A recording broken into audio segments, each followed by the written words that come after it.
Hi hello ನಮಸ್ಕಾರ ಎಲ್ಲರಿಗೂ. Welcome to my YouTube channel. ಎಲ್ಲ ಹೇಗಿದ್ದೀರಾ? ಚೆನ್ನಾಗಿದ್ದೀರಾ ಅಂತ ಅಂದ್ಕೊತೀನಿ. ನಾವು ಚೆನ್ನಾಗಿದ್ದೀವಿ. ಇವತ್ತು ಒಂದು ವ್ಲಾಗ್ ಬಂದು ಮಾವನಹಳ್ಳಿ ಹೆಬ್ಬೂರಿಂದ ಆಚೆ ಮಾವನಹಳ್ಳಿಯಿಂದ ಈರಣ್ಣನ ಜಾತ್ರೆ ಇದೆ. ಇವತ್ತು ತೇರಿದೆ, ತುಂಬ ಚೆನ್ನಾಗಿ ಮಾಡ್ತಾರೆ ಅಂತ ಅಂದರು. ಅದಕ್ಕೆ ಇವತ್ತಿಂದೊಂದು ವ್ಲಾಗ್ ಮಾಡೋಣ ಅಂತ ಟೈಮ್ ಆಗುತ್ತೆ ಅಂತ ನಮ್ಮ ಮನೆಯವ್ರು ರೇಗ್ತಾಯಿದ್ರು. ಹಾಗಾಗಿ ಬಂದುಬಿಟ್ವಿ. ಹಂಗೆ ಹೋಗ್ತಾ ಇಲ್ಲಿ ಹನುಮಂದು ದೇವಸ್ಥಾನ ಇತ್ತು. ಇವತ್ತು ಹನುಮ ಜಯಂತಿ ಅಲ್ವಾ, ಹಾಗಾಗಿ ಆಂಜನೇಯನಿಗೂ ಕೈ ಮುಕ್ಕೊಳ್ಳೋಣ ಅಂತ ಹೋದೆ. ಇನ್ನೂ ಅಭಿಷೇಕ ಮಾಡಿರಲಿಲ್ಲ, ತೊಳೆದಾಗಿ ಬಿಟ್ಟಿರು. ಕೈ ಮುಕ್ಕೊಂಡು ನಾಮ ಇಕ್ಕೊಂಡು ಹೊರಟ್ವಿ. ನಮ್ಮ ಮನೆಯಿಂದ ಅಲ್ಲಿಗೊಂದು 25 ಕಿಲೋಮೀಟರ್ ಆಗ್ಬೋದು, ನನಗಷ್ಟು ಸರಿ ಗೊತ್ತಿಲ್ಲ. ಹೆಬ್ಬೂರಿಂದ ಮಾವನಹಳ್ಳಿ ಹೋಗಿ, ಮಾವನಹಳ್ಳಿಯಿಂದ ಸ್ವಲ್ಪ ಮುಂದೆನೇ 1 ಕಿಲೋಮೀಟರ್ ಆಗ್ಬೋದು. ಅಲ್ಲಿ ದೇವಸ್ಥಾನ ವೀರಭದ್ರೇಶ್ವರ ಸ್ವಾಮಿ, ಭದ್ರಕಾಳಿ ಅಮ್ಮನವ್ರ ಜಾತ್ರೆ. ಇವತ್ತು ಬಂದು ಅಲ್ಲಿ ಸಾಯಂಕಾಲ ಗಿಲ್ಲಿ ಬರ್ತಾರೆ. ಸಂಜೆ 6 ಗಂಟೆಗೆ ಅಲ್ಲಿ ಆರ್ಕೆಸ್ಟ್ರಾ ಐತೆ, ಗಿಲ್ಲಿ ಬರ್ತಾರೆ. ಅದಕ್ಕಾಗಿ ಸ್ವಲ್ಪ ಚೆನ್ನಾಗಿ ಎಲ್ಲ ಡೆಕೋರೇಷನ್ ಮಾಡಿದರು.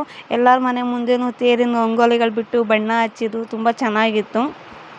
ಇದು ದೇವಸ್ಥಾನ ಒಳಗಡೆನೇ ವೀರಭದ್ರೇಶ್ವರ ಸ್ವಾಮಿ, ಭದ್ರಕಾಳಿ ಅಮ್ಮನ ಇಬ್ಬರದು ಗುಡಿ ಇದೆ. ಇದು ತೇರು, ಈ ತೇರು ದೊಡ್ಡ ತೇರೇ ಹೋಗೋದು.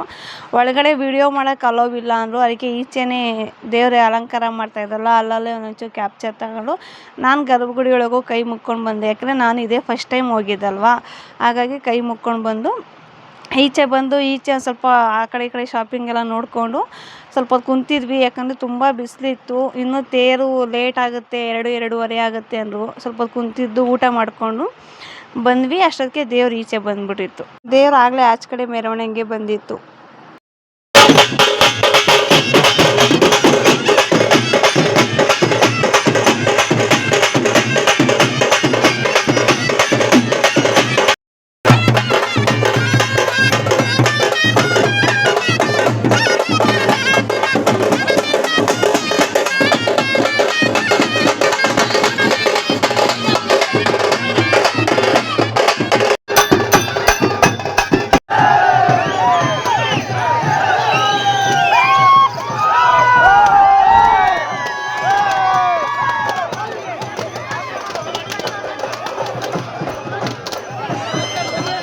ಇಲ್ಲಿ ನೋಡಿ, ಸ್ವಾಮಿ ರಥಕ್ಕೆ ಏರೋಕ್ಕೆ ಅಂತ ಇಲ್ಲಿ ಬಂದು 3 ಸುತ್ತು ಹಾಕಿ ತೇರಿಂದು 3 ಸುತ್ತಾಗಿ ಬಂದು ನಿಂತ್ಕೊಳ್ಳುತ್ತೆ. ಅವಾಗೆಲ್ಲ ಈಡ್ಗಾಯಿ ಹೊಡಿತಿರ್ತಾರೆ.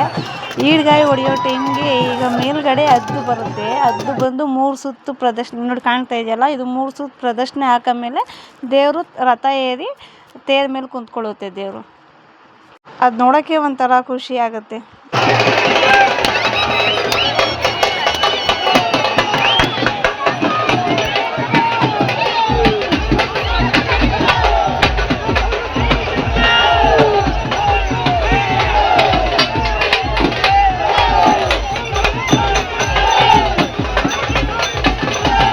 ನಾನು ಸಹ ತೇರಿಗೆ ಒಂದು ಬಾಳೆನ ಎಡ್ಸ್ಬಿಟ್ಟು ಕೈ ಮುಕ್ಕೊಂಡು ಎಲ್ಲರಿಗೂ ಒಳ್ಳೇದು ಮಾಡಪ್ಪ ಅಂತ ಹೇಳಿ ಇಲ್ಲಿಗೆ ನಾನು ವಿಡಿಯೋ ಎಂಡ್ ಮಾಡ್ತೀನಿ. ನನ್ನ ವಿಡಿಯೋ ಇಷ್ಟ ಆಗಿದ್ದಲ್ಲಿ ಲೈಕ್ ಮಾಡಿ, ಶೇರ್ ಮಾಡಿ, ಕಮೆಂಟ್ ಮಾಡಿ, ಹಾಗೆ ಸಬ್ಸ್ಕ್ರೈಬ್ ಮಾಡಿ. Thank you so much.